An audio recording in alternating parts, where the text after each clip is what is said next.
Welcome back to Ruff Talk VR. Dive into your weekly dose of in-depth game reviews, exclusive developer chats, and the freshest scoop on MetaQuest and the VR universe.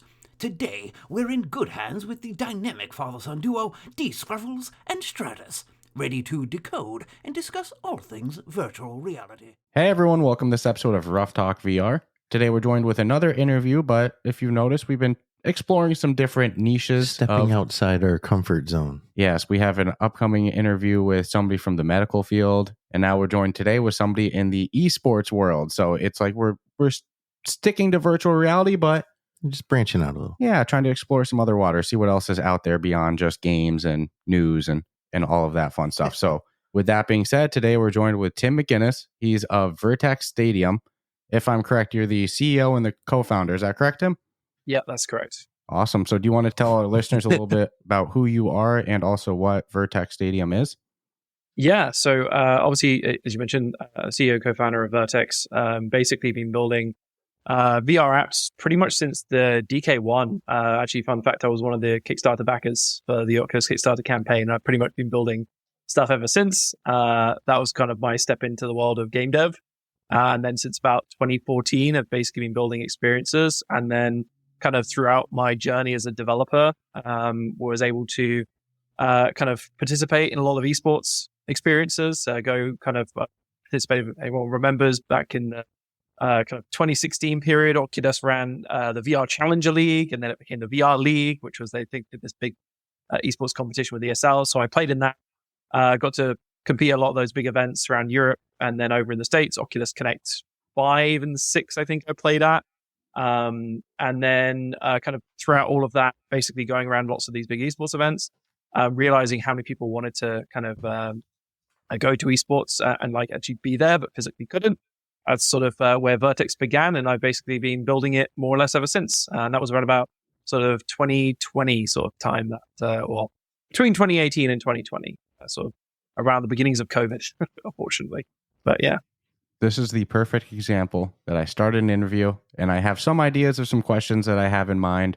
And then just starts flowing. Right from the first answer, instantly I have, 5 or 6 questions I didn't think would even come up on this one. So right off the top, you mentioned that you've been developing apps for VR for quite a while, since even the DK days. Are you able to talk about a little bit about, what some of your previous work was prior to Virtex Stadium? Yeah, so actually one of the few kind of options that were out there at the time, unless you were kind of doing the VC raising, which we were seeing lots about. I was way too novice at that point to be participating in any of that hype cycle stuff. So basically I set up a small studio doing VR and AR for hire work. So we were basically contracted. We did like a bunch of different projects. We did some things for heritage foundations in the UK. We did like a lot of like small, let's say VR projects. We sort of built up some basic stuff, and then when the Oculus Go came out, we were like, cool, let's build some like little mobile video experiences for that stuff. And we basically kind of iteratively did like a lot of these sort of smaller projects where it was, we were hired, sold services, I joke, but it was one of the few ways as a VR developer back in that time to actually like make some money. Because with how many players there were around, unless you were Beat Saber, or like a handful of other games back in the original PC kind of VR when the controllers came out, there was not too many games out of that at that point. So I think, basically did a lot of, let's say, smaller for hire projects, and that kind of led all the way up to around about sort of 2018, which is when the idea for Virtex, and we've been doing everything. At that point, we'd done like VR for like the DK, even I think DK2. Then we did like basically just VR experiences all the way up to Oculus Go. Obviously, when motion controllers came out, worked with those. And then all the way through to Quest, first Quest 1, obviously. I can't remember the exact like timeline, but we also did some AR stuff as well in between. But just lots of fire work. And then obviously I was actually based outside of the UK at that point. I actually lived in a place called Jersey, small island, not New Jersey, original Jersey. For any US listeners that may know it, where original Jersey was from, a small island off the coast of the UK. And actually it was then when the idea for Virtex sort of came up that I actually moved to the UK to grow the team, build something a lot bigger to really tackle the vision that we had. So quite the background in VR. Pretty stacked. Yeah, I consider everybody from the DK 1 and 2 days to be OGs. So at that point, you're kind of going into uncharted territory. You just as a consumer trying those things, let alone doing for hire work. And how did you discover that original Kickstarter campaign, and what intrigued you to virtual reality way back then?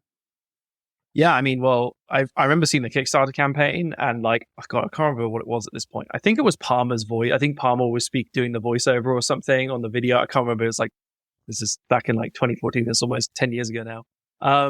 But I think, I mean, for me, it was just at the time when I originally looked at it, I was just like, oh, okay, this is going to be cool. Like, it's potentially another gaming peripheral. Like, I'm a big console fan. I've like playing PC for ages. I built my first PC when I was like 15, 16, I think. And then I just saved up money over a year and built my machine. And then I just saw it. I was like, yeah, cool. I'll try it. Got it. And I was just like, this is the future. And even this was the DK one. So if everyone remembers like Dragonflight Simulator, like, I think it was the room where you like looked around and then Sightline, or I think it was called, where you had like this DK one there where you turn around and then there was stuff that materialized behind you as you turn. It was just, yeah. And I remember just trying these things. I was just like, this is the future.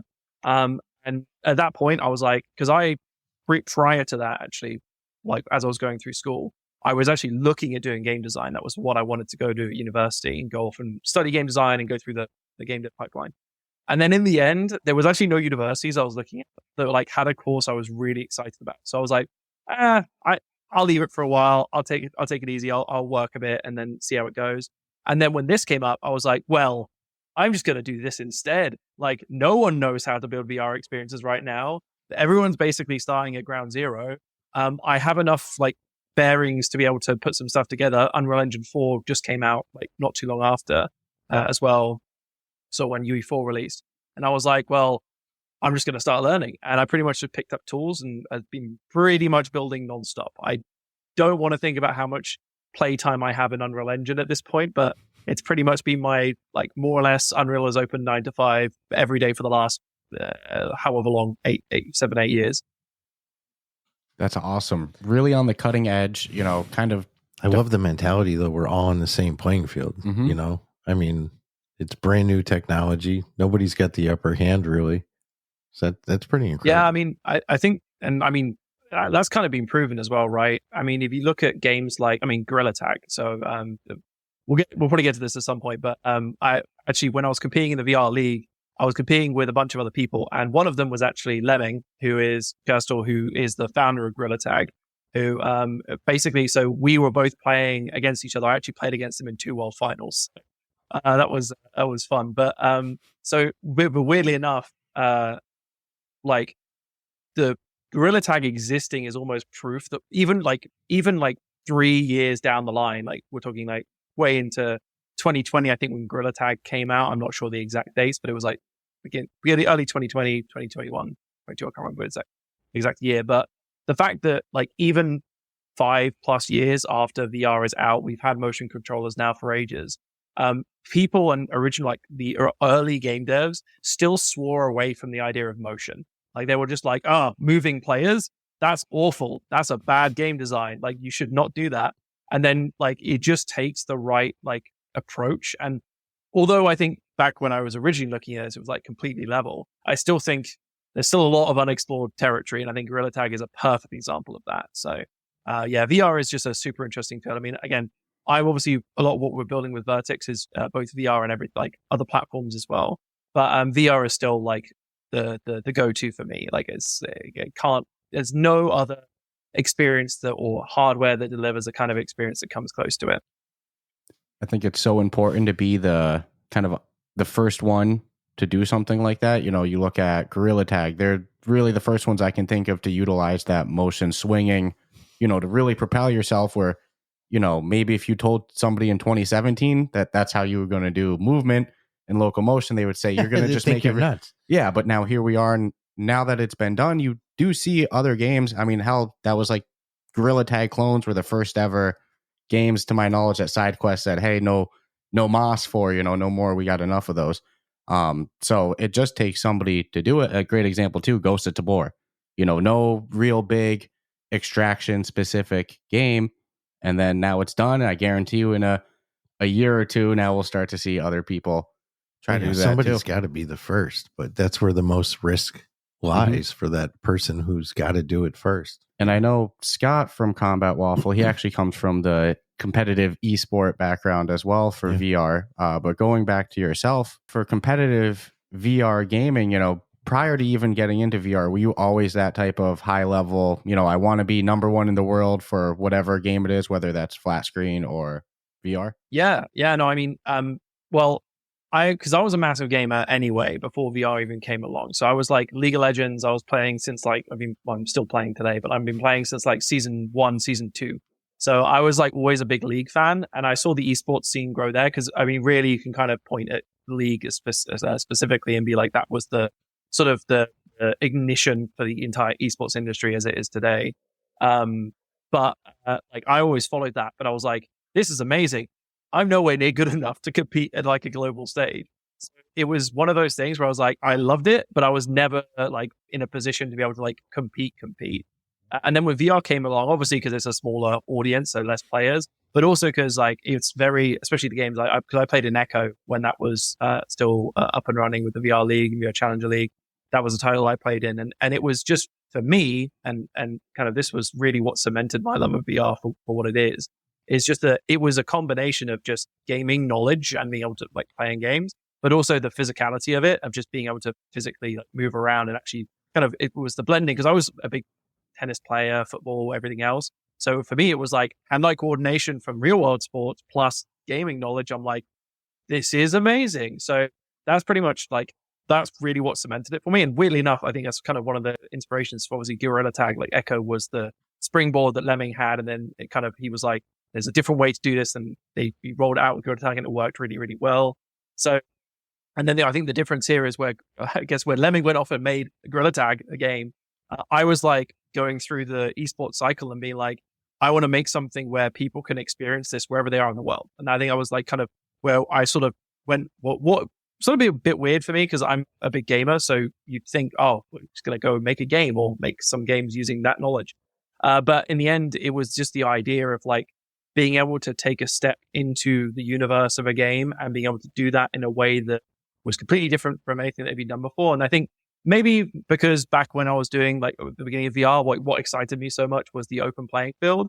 I think when the idea for Virtex came about, I also was like, that's an open playing field again. Like it's completely, no one has done this. No one is doing this. It's a completely different way to engage with this stuff. And I think as soon as the pieces starting fitting together, it kind of, that's why I went down that route, so to say, as opposed to, let's say, making a VR game. But I still love VR and I love all the games that get made at the moment. I still think there's so many different ways. I mean, you said Ghost of Tabor, Gorilla Tag, like there is so much space for genre defining titles in VR still. And I'm super excited to just obviously continue seeing that. And I think hopefully from our end, we can help with that, but in a different way, I think, as opposed to a game, more of an experience. But yeah. Well, if I understand this correctly, your platform is going to allow people either on PC VR or I'm guessing PC to be able to actually visually attend esports games, correct? Yep, that's right. Well, the long story short is it's a virtual stadium experience. So we essentially create, the idea for us was always to try and bridge the gap between like physically going to a LAN event or going to a real world stadium experience. Could be real world sports if you think like that. But whatever it is, just the feeling and idea of going to a real world stadium. And then on top of that, and especially for gaming, the really cool part is we actually work with the game developers and publishers, and we actually build out a full 3D recreation of the original title. So when we say sit in a virtual stadium watching the game, we like literally mean the game is happening in front of you in 3D, like you would see in a real world soccer stadium or whatever else. Using the Americanization here to be nice, but like, you know what I mean? Like any real world sports stadium, like baseball, basketball, whatever, like you're literally sitting there courtside and you can see the players in front of you as it's happening in 3D in real time. And that's really kind of what we're doing at Virtex, is doing that for gaming. And obviously we announced beginning of this year, Counter-Strike. We're actually, as of pretty much this week, rolling out first closed beta testing. Took a little bit longer for us to launch because we've been busy with Riot this year, which has also been really cool. But so we're going to be rolling out. Also, Counter-Strike 2 came out this year as well, which was also a bit of a movement for us. But so we're rolling it out, and the idea is basically that you can pretty much sit essentially the game equivalent of courtside, because there isn't. We've made the court. We've put you pretty much game equivalent of that. But then the even better thing with it, obviously, is that we're a virtual space. So there's nothing to stop you from walking on the pitch as the game is happening, because you're not interfering with the match, right? This is completely independent of the game servers. So you can literally just run around the map as the game is happening on the biggest stage in the world, and you can be there stood next to, I don't know, your favorite player or with your friends in the game, like all this stuff in 100% real time. So that is what Virtex is. That's pretty freaking cool. Yeah. I mean, you can already start to see the potential, especially when you go, no, guys, look, you're not looking at it in VR on a screen. You're going to have the full immersive game right in front of you. That's huge. And I saw on the website that there's Ready Player Me avatar integration as well.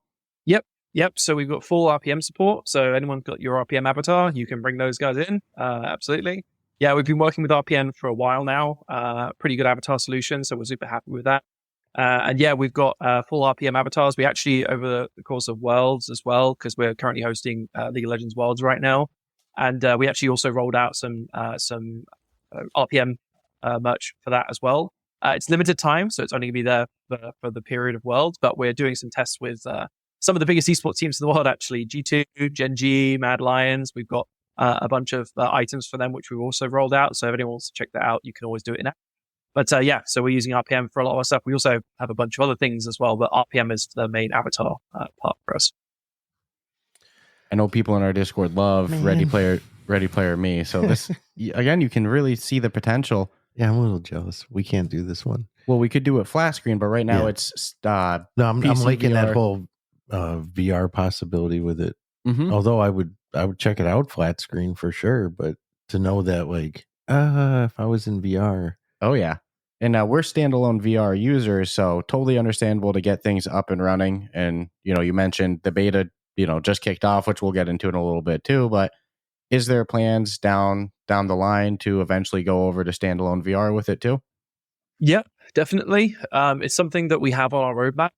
We're actually talking to Meta about this as well at the moment. So no more promises yet in terms of timelines, but it's actively being looked at and worked on. So it's something we've definitely wanted to do, and we've obviously trust me, we know mobile VR and standalone VR is like where the vast majority of the audience is for VR and the VR base. We know everyone. We know you want Quest. We're working on it. But I think from our side, I guess I can talk about this a little bit, because it's like, for most developers nowadays for VR, you'd say, well, you just build for Quest by default. Like, you just build standalone VR, and then if you're lucky, maybe you do PC VR. Like, that's sort of the second one on the list. We sort of did it the reverse for a very specific reason. It's just quality. We just wanted to make sure we could hit a quality bar that does justice to the Counter-Strikes of the world, or could potentially one day do visual justice to like the League of Legends or the Valorants and the other biggest games in the world. Because I think from our side as well, we're not a big studio. We're not a big studio with an existing kind of like long list of track record of AAA titles we produced. So we also kind of, part of it is just showing we have the capacity to produce things that really do justice to some of these titles, because again, we work with the original developers on this. So we had to, when we started, go out there and convince Valve that, hey, let us use your IP with Counter-Strike so that we can make something really cool. Here's what it's going to look like. Trust us, it's going to look really, really cool. And that's sort of one of the things we really wanted to do. And not to say that you can't make things look good on Quest, but again, like the journey from Quest 1, which is kind of the timeline when we started, or Oculus Go even, to where we are now with like the Quest 3, we've all seen Red Matter. We know how far you can push like the mobile experience. But we just wanted to make sure we had enough, ammunition to throw at it to try and make it the best we could possibly make it to start with.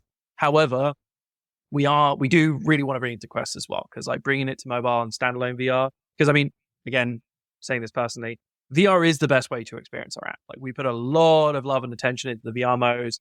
We've done like spatial interfaces, like if you've ever played Echo or other games where you can like tap on stuff, or you can use your eye. Like, we put a lot of effort into trying to make the VR mode super compelling.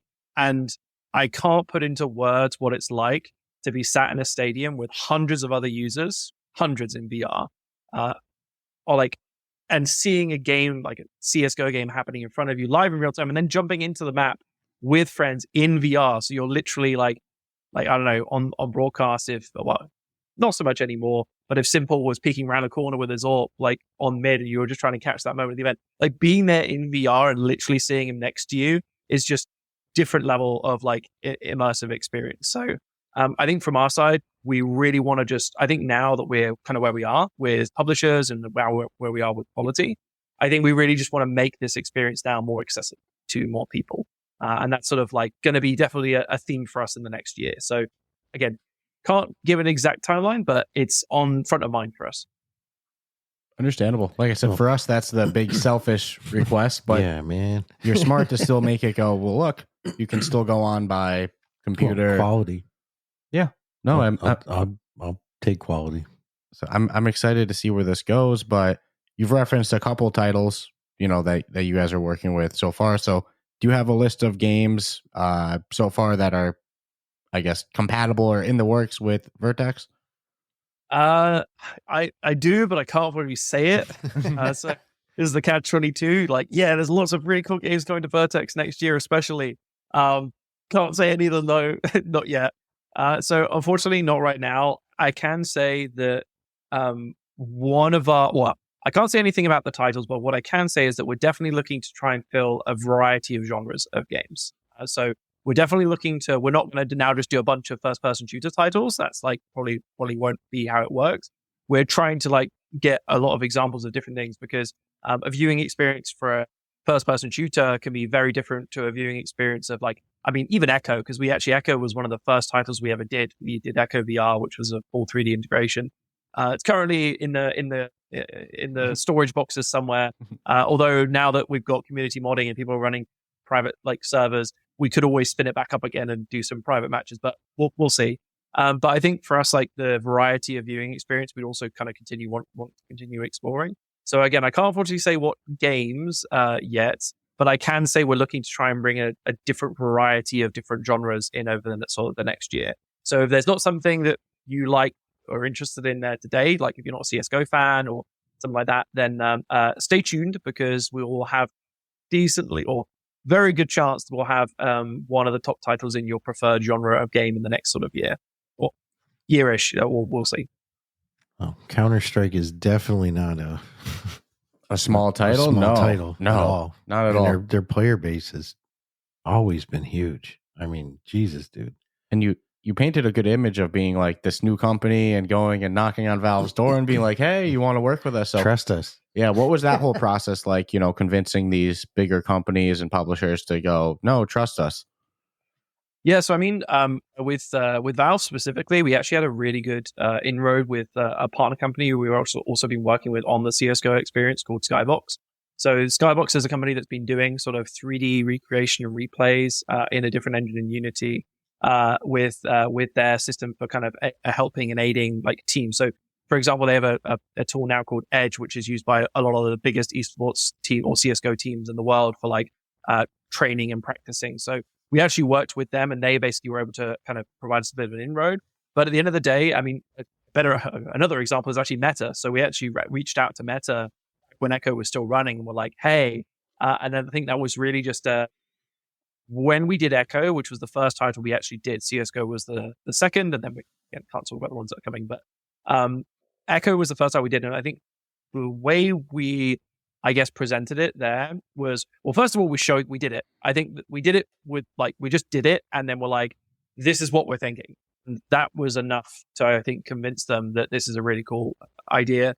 Again, shout outs to David Yee and David Newbolt, who are both now actually working on Gorilla Tag. So both of those two people at Meta moved on to work with Lemming on Gorilla Tag. But at the time, both of them, David Newbolt, who was the lead developer on Echo, and David Yee, who was, I think, head of first party studios, who was like working with Echo, etc. So we brought it towards them. I'd met them at some of the lands we'd done as well. So I kind of interfaced with them previously.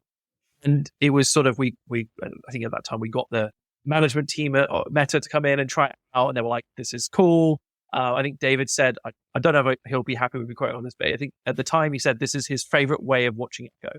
Like if he could watch Echo in any way, this would be how he'd watch it. So that was like a really great way of doing it. And then I think on top of that, we also like shared renders, and again, this is David, but we shared some renders of the recreation Echo, not the original. So they're actually completely different engine, basically ready to put in a stadium. And he thought we were renders from the original title. So it was like, if you can't tell the difference, that's a good sign from our standpoint. So we put a lot of attention to detail to try and, I mean, realistically, our goal is that if the developers of the game can't tell it's renders from a completely different engine, completely different experience, then it means that we're doing it justice because it matches that. And then kind of the experience outside of it, we've sort of built over time, and that's sort of just evolved. But I think showing a really compelling early version of how these things can look is probably one of the main ways we've been able to have some really good conversation about this, which is tricky because you've got to put the work in for that. Like you don't just click your fingers and it's all done. You've got to do almost half the work before you even show anyone. And then you're like, okay, we've done half the work. Please, could this maybe be something we do? And then move forward like that. So it's a bit different now because we're more well known in the publishers sphere because people have seen what we've done with Echo, with CS as well. So it's a bit different nowadays. But kind of when we started, it was very much put the hard work in, find the right people, show them, and hopefully try and convince them best you can that what you're doing is like really meaningful. And I think once you have something that's big enough, like enough of a head turner there, a lot of people are willing to kind of make some movements and do things that have actually also, like in for example, Echo in Meta's case, never been done before. Like we were the first. It was the first time this kind of deal had been done with them. And some of these things were also, first, especially. So, yeah. Well, I don't think it's a tough sell at all. If it's being said properly and your brain is painting that picture while you're hearing it, it's like, even with we'll just stick to the VR viewing.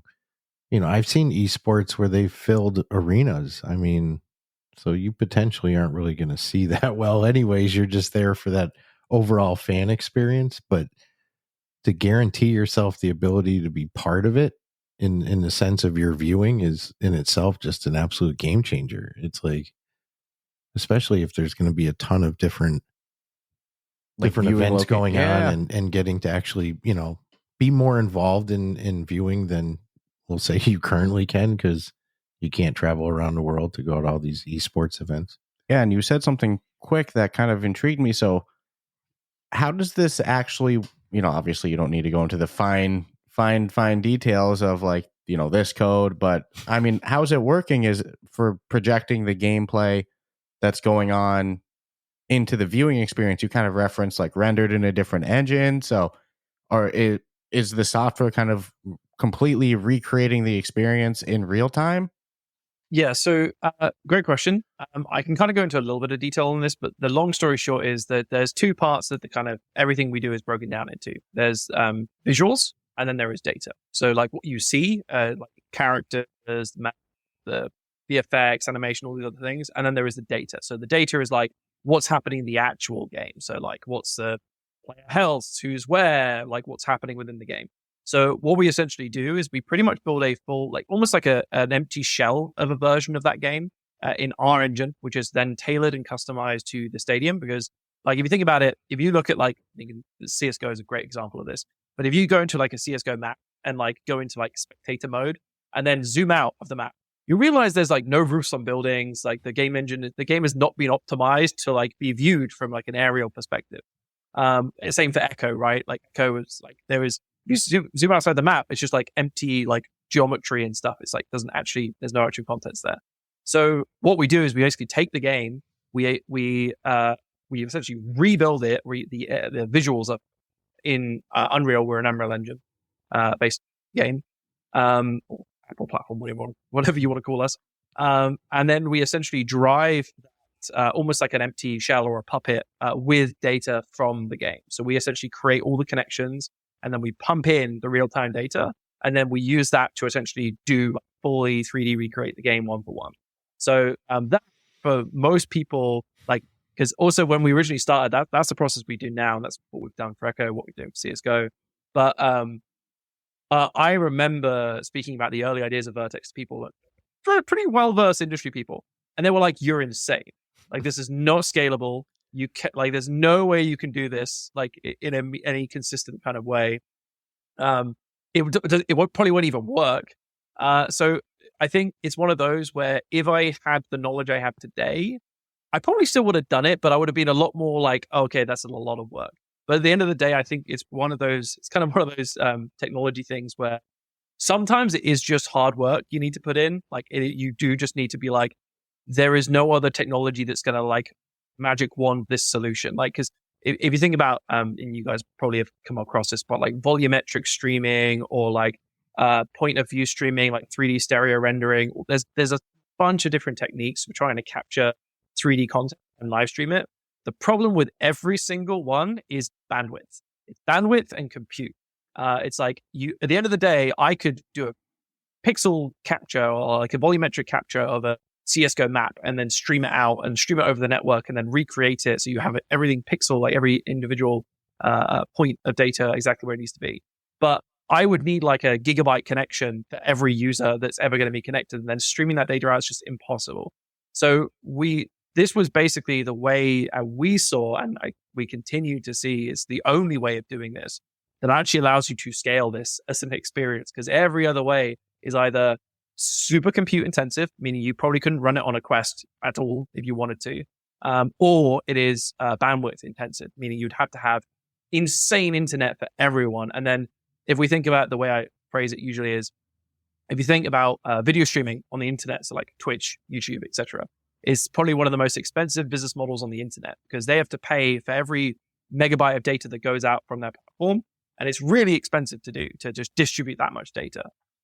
If you were to do that with like volumetric or any of these other kind of, let's say, more magic wand approaches to like 3D data streaming or 3D game streaming, you are basically doing the video streaming business model multiplied by 10. So it's like what is already the hardest to like do from a data like cost perspective on the internet, you're basically making it multiplicative of that. So basically we just like, the long story short is sometimes you just got to do the work, and that work for us is just actually fully recreating the game from a 3D perspective and then driving that with real-time data, which is teeny tiny compared to like some of the big like volumetric sort of style approaches.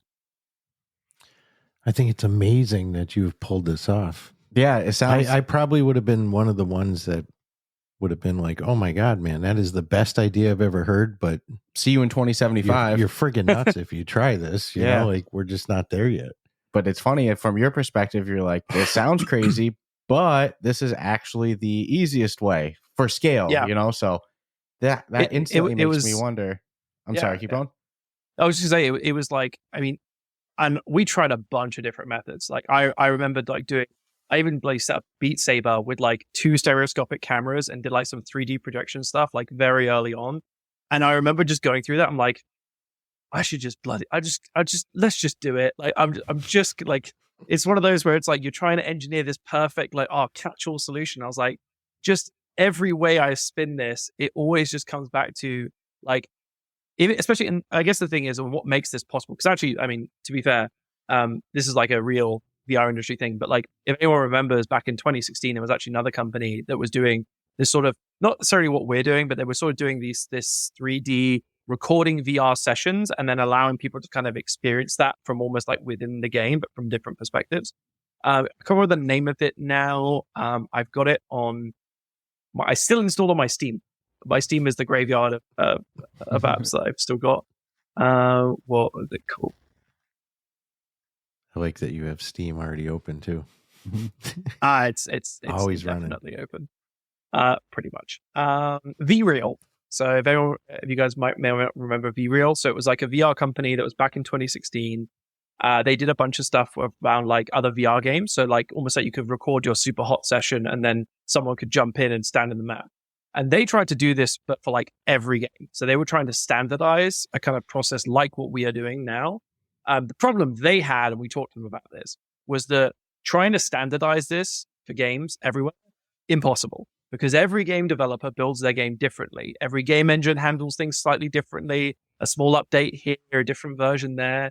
It's almost like an impossible challenge to do this perfectly for every game. So this is actually kind of one of the limitations of this approach, is that you can't figure a method and then copy paste it. Like, it has to be on a per game basis. But the great thing with esports is that a lot of the esports is very few titles. Like, the biggest esports are like limited number of games, and the biggest games are like, they equate, it's kind of what we call the 95-5 equation, where 95% of viewership in esports is maintained by the top 5% of titles. So the scope of games is actually a lot shorter. Now, there's obviously ways you could allow developers to do this, but another thing any game does know is that time is money, and game development resources are really fine. So trying to say, oh, we're going to spend this much time to build this thing, really hard to do. So basically, I guess the trade-off of this approach, and this is something we knew going into it, was just that you can't copy-paste this to every game. That does mean it's a little bit harder to kind of get a bunch of games at the same time, but it does mean it still is the most scalable way of doing this. It sounds on paper like the least scalable way, but actually, when you think about data, bandwidth, compute, it's actually like the best way, at least that we have found to date. There's obviously technology is always evolving. Like, you've got NeRFs, which is a whole other rendering methods for 3D content as well, that's been popping up over the last sort of 6 months. But generally speaking, it's the hard but easy way of going about it, I think. Makes total sense. And could we see a situation that there's a standalone VR game or a not so graphically high game that actually looks better in Virtex Stadium than the actual game, because it's run, That's a good question. Yeah. I mean, I maybe. I think there's no. I mean, the other interesting parts are, because we're rendering in a completely different engine, we're also sometimes adapting the content. So that means, like, for example, we're filling in holes where there aren't holes. Like, this is just as an example. Like, there's lots of games like this, but some games, like any like MOBA title, they're typically built to be viewed from a very specific perspective. So actually, if you turn the 3D geometry around, it's just holes. There's nothing there. So actually, in some cases, it can give a very unique perspective. So I wouldn't say better or worse, but just very different. But like, definitely there is possibilities for it to be better. Because I mean, at the end of the day, we're also Unreal Engine, and we're not leveraging it right now, but you've probably seen Lumen or Nanite, these technologies that allow for like real-time dynamic lighting, super high quality, high resolution geometry. And some of these technologies aren't necessarily available in the original engine that these games were made in. So there is always a world where, yeah, potentially it could actually be like viewed, like, depending on obviously your perspective, it could be a better viewing experience, possibly. But it sort of really depends on the title, I would say. I think our goal internally is always to match the level. And then if we can surpass it with improvements to the map or whatever, then like, great. But like, we just want to make it so that when you're sat courtside, you really feel like you're basically just spectating the game in the server itself. But obviously you're not doing that. So that's the upside. I'm loving everything. The more I hear about it, the more I'm loving this overall whole concept. Well, because it's next level. And this really is now. We're not, I'm trying to like jump ahead like 3 years from now. Mm-hmm. I could see people building shit back end wise to make this, as the technologies are moving in conjunction with each other. So this is currently in beta though right now, correct? Yes. Yeah. So it's in beta at the moment. The CSGO experience, which was all Counter-Strike experience, CS2, is something we're rolling out in beta right now. The actual main app is actually publicly accessible, so you can actually get the app today or even use our web browser. We're currently hosting the League of Legends World Finals in our Watch Party Stadium. So it's I would say kind of half of the experience we're really talking about here. So it's essentially a stadium which is almost like a cinema. So think something between big screen and, like, if you ever tried the old Oculus Venues app, something sort of in the middle, but completely themed around the world's League of Legends world. So we're doing that right now, but the 3D experience, which is like the real juicy bit, we are rolling out in closed beta at the moment. So if anyone wants to participate, just join our Discord. So that's actually where we're doing it. We've actually got a bunch of people that are going to be testing. Tomorrow afternoon is the first user test we're doing. So that's the first closed test. And then we're going to be rolling out more tests, public tests, with live real-time data over the next sort of few weeks. So currently still in beta, and we probably will be for a while. Like, a lot of this technology is still we're first one of ones in a lot of these things. So no, we don't expect it to be quote unquote released anytime soon. We'll probably be in beta for a while. But CSGO, especially that's really our first big 3D experience. In addition to Echo, some people might be familiar with Echo. They've tried that out and came out with that. But yeah, CSGO is on the horizon right now. So yeah. So that's pretty huge. The 2D version is kind of already accessible, but the 3D one in beta, tests going now. It's only been 3 years since this app even started in 2020. You say it'll be in beta for a while, but let's see. A while is very interpretive. That's true. A while could be a month to some and a 2 year years to others. Yeah, absolutely. Well, So I think on our side, I mean,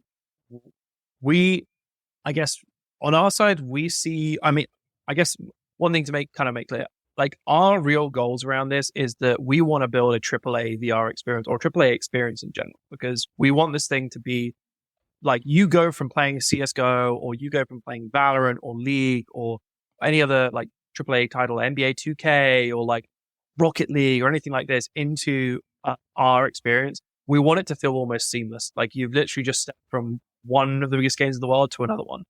So I think when we talk about beta, we have pretty high bar that we're setting for ourselves. And we're doing that because I think, again, we're kind of standing on the shoulders of giants when it comes to some of the games that we're supporting.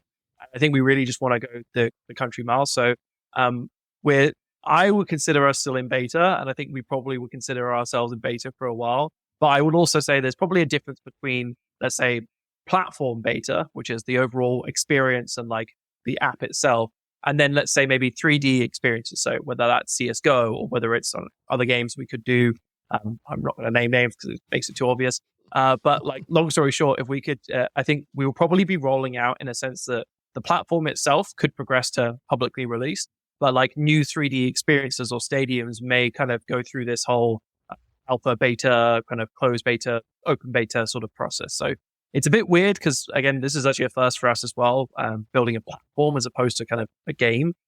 So it's not like we have one title and you go through that process once and it's it. We'll have like, we want to be continually adding new games, new 3D stadium, new 3D experiences. So it's sort of like we've got these two parts to it a little bit. And is this going to be a free app? Yes. Yeah. Fully free. So it's free on Steam. You can, as I said, you can get it right now. The playtest is publicly available. If you jump in right now, though, depending on the games that are on, you might see like an offline screen because we're currently only turning the servers on when the games are actually live for Worlds, because that's the content we're hosting at the moment. So you might see like, hey, servers are offline, come back when the next game starts, and the info's there. But yeah, it will be free, and we have no plans of charging for the app at any point. That's going to be pretty much free to use. And as I said, we do have a web browser version of the experience, which you can also get on our website, which is virtexstadium.com. And then /launch gets you directly to the page, but it's easy to find. And that's also kind of a web browser version, which we partnered with NVIDIA for, specifically for Worlds. So we worked with NVIDIA on basically making the main app accessible via their cloud streaming systems. So we're basically using cloud streaming to allow people to just access it on browser. Fortunately, it's not on mobile device yet. We haven't got it on mobile just yet, so like mobile version of it. However, it's still really cool to be able to just pop open a window, kind of like you'd open a browser for Twitch, and just jump straight into the action, which is also pretty cool. No, that's huge. That's as accessible as can be. Just visit this link and it's going to be a game changer, especially for people who really, really enjoy watching esports. Mm-hmm. And then I think for people who don't know they enjoy watching esports, if they get to try it in a virtual environment, they're going to enjoy esports, especially with their buddy. You each in your Ready Player Me avatars. No, I can definitely see the potential. Mm-hmm. And from what you've heard, I mean, obviously it's still in beta. You're doing your first test, but just internally, kind of what's the reception been like to people you've showed it to and everything like that? Yeah, so I think reception within the community has been really, really good. I think obviously we started with VR, so we kind of started with a pretty solid, like the Echo VR community in the group, but we've been doing we've been branching out to a variety of esports. Like this year, we've hosted a bunch of stuff. We've hosted some CSGO events. This is also in our watch party stadium, which is the kind of the first, let's say, just the big screen cinema style experience. But we've also hosted like Valorant. So we've been working with some of like the Valorant communities. We've been doing a lot of stuff for it this year. But kind of bringing on board everyone. I think a lot of people really love the direction of it. And I think what's really exciting to us is that people already like the direction of like the watch party stadium experience, which, as I said, is almost like half the real what we're trying to do here. The other half, which is the really fun bit, is the 3D experience. And that's something we've been pretty limited in terms of like who's been getting access to that. We've been still building it. We've been working on it and improving it. So I'd say like the feedback I'm most excited for is the stuff that's literally going to be coming in the next few weeks of kind of finally getting the CS experience into users' hands, because we've already had positive comments on like the watch party experience. And it's usually around like, oh, I just love the feeling of being able to just hang and chat with friends. Because like, if you guys have ever like seen any like watch parties that are hosted for a lot of esports events, like if they're online, it's a Discord call with like 50 people in it plus usually. And try imagine what that's like audio wise. So just the ability to like go into a space, sit somewhere, and then just talk to the people that are next to you is, for a lot of people, I think even just that is like really, really cool. So I think we've sort of got let's say a good baseline of people really liking the experience. That's why I think we're so excited for the feedback that's coming next, because once we then go, okay, you have all of that, but now you can see the game in front of you in 3D and you can run around the map with your friends as it's happening. So I think that's really where we are. The really fun bit's about to start, I guess, from our side. As I said, we wanted to do this sooner, but just world got in the way and things happened. So, but we're glad we're finally getting there now. Ooh, so you referenced the Discord server, and you know the real fun is coming the next couple weeks. So if you ask me, this is perfect timing to have you on. You know, anybody that's listening, if you're interested in esports, but we're gonna have to have them on again. Oh my goodness! As more titles get announced, and we'll have to get you in out first. You got to try it first. I think is the big thing. Like get you in, and once you, I think another thing I would say as well. This is not. I'm not just plugging here, but I'm just saying that experiencing it is completely different. Like when you're talking about, because this is also like, if you can come back to your question earlier about how did you convince like Valve and stuff to like agree to do these things, and how do you convince publishers? We showed them. I think at the end of the day, seeing is believing with some of this stuff. And I think once you try it out, I mean, it's obviously still a bit rough around the edges in someone. We're not claiming we're perfect just yet. But I think it shows you the vision, I think, like straight away. So would also love to get you guys in so you can see it for yourself, because I think it all kind of starts coming together once you see it in action. So yeah.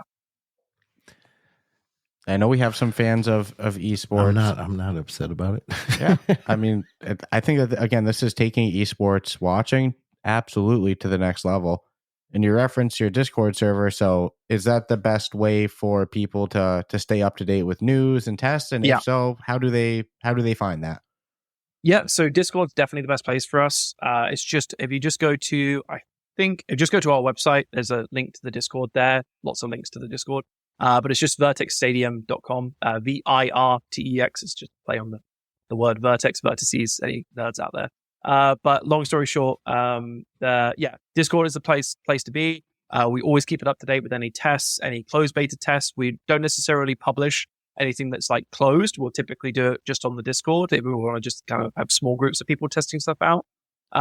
Discord is definitely the best place to be, and then just drop some message in general or stuff. Let people know you're there. And then we usually kind of do a pass to kind of see who are actively engaging with us in some tests or jumping in and participating, and then we'll try and put together some good testing groups for early versions. That's huge. I can't wait to see where this goes. The timing is absolutely perfect. Yeah, for people to be hearing this. I really can't wait to see where this goes over the next year, 2 years, and like I said, more titles continue to get added. The recognition grows. I really think the sky's the limit with this. And it also could be synonymous with esports in the future. Yeah. You think esports events at Virtex Stadium. Exactly. Yeah, I could totally see it. Unless you're attending in person, in which case, but again, the average person can't. We haven't talked about this yet, but like there's a whole other thing that we've done some experimenting around. We might be releasing some stuff in the near future, but augmented reality, right? Like, there's no reason we couldn't take the 3D experience and put it in AR, like whether that's at home on your living room table or in a real world stadium, actually putting it on the pitch itself as it's happening. The whole thing's a game changer. Yeah, the sky is the limit. This is incredible. It's a good job selling me on it. I'm actually I'm really hyped. I went into it open-minded, and I mean, I was kind of intrigued anyways, but now I'm like sold. Mm-hmm. No, So, I mean it's really next level. Well, that's great because you haven't even been in it yet. So like this is a good starting point. Yeah, again, I think really love to get you guys in. I would also say as well for any of your listeners, I think just join the Discord, because seeing is believing for this thing, and actually being able to like watch with hundreds of other people a live real-time CSGO match, being able to run around the map as the players are doing what they do is just like something else. And I think it quickly shows you the direction we want to take this. And I think for us as well, like this is just the tip of the iceberg. I think like the what this enables is like, I wouldn't say it's limitless, but like there's just in gaming and like the viewing experience, there's just so much kind of where we started the call, right? It's just a completely open playing field. Like there's just so much cool stuff that can be done. We haven't even talked about like Vision Pro's coming out. Like there's just so many things that will enable that this kind of experience and this sort of content can just thrive with. So yeah, I think there's a lot of cool stuff coming. Again, but as I said, seeing is believing. So if you want to see it, join the Discord and we can hopefully get you in. Yeah. And I had made the assumption this would be viewable through the Apple headset. So just for the sheer power that it has. So I don't think he's confirming it or anything. No, nothing in stone. But to be clear, saying. Not confirming, but yeah, like I think like making this accessible in even augmented reality, mixed reality, like we're totally open to this. And again, like as I've been building VR experiences from pretty much like get-go, like immersive entertainment is still like one of the forefronts of our mind. We want to make it accessible so that anyone can kind of participate and go to that virtual stadium.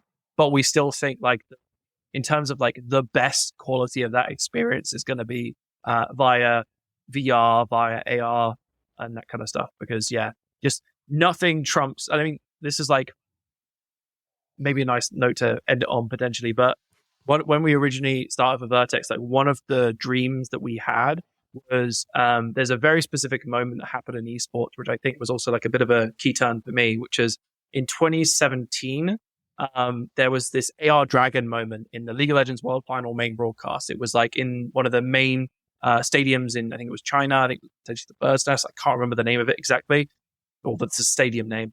But this was the League of Legends World Finals, and they had this AR Dragon, which is the dragon from League, the Elder Dragon, fly around the stadium in augmented reality, like on the production side, and then land on the stage raw. And it was kind of just like this opening ceremony. Wow. And with Virtex, the idea has always been, imagine that experience, but you look around and it's behind you. Like, it's not like you're seeing it on a broadcast and it's like this TV style over. It's like, it's literally behind you. It's there. Or like you're stood in the game and it's literally in front of you. So I think that's really where we want to go with this stuff. And I think CSGO is definitely the big first step, or Counter-Strike, I should say, is the big first step for us.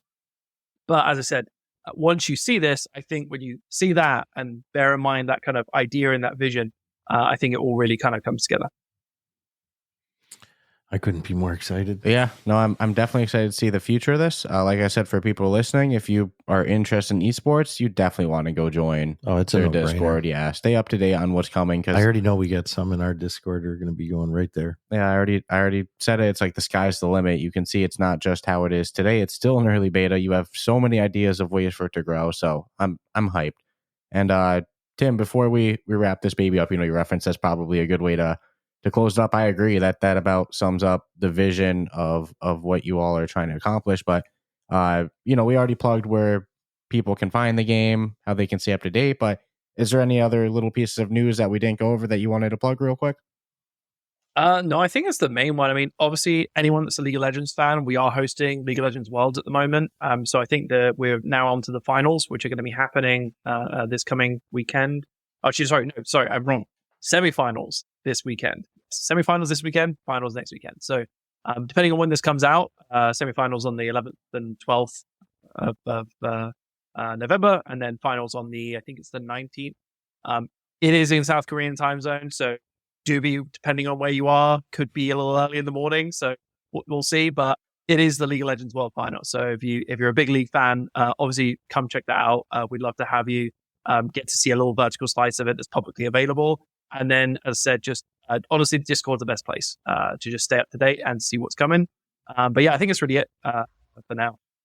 Awesome. So hopefully we can see some people from our Discord and stuff at the World League event. That would be cool to pop in there and see at least one or two familiar faces. We've got some really cool stuff. I mean, I think it's been shared as well, like on some of our socials, but we somehow were allowed to basically have a giant Renekton and Kale in the stadium. So we've got some really cool moments. And again, it's like a little bit of that whole, like a singular step towards that, or AR Dragon or the Elder Dragon flying around and being right in front of you. So it's a single step in that direction, but I think it's, again, a really great way of getting an idea of where we're going.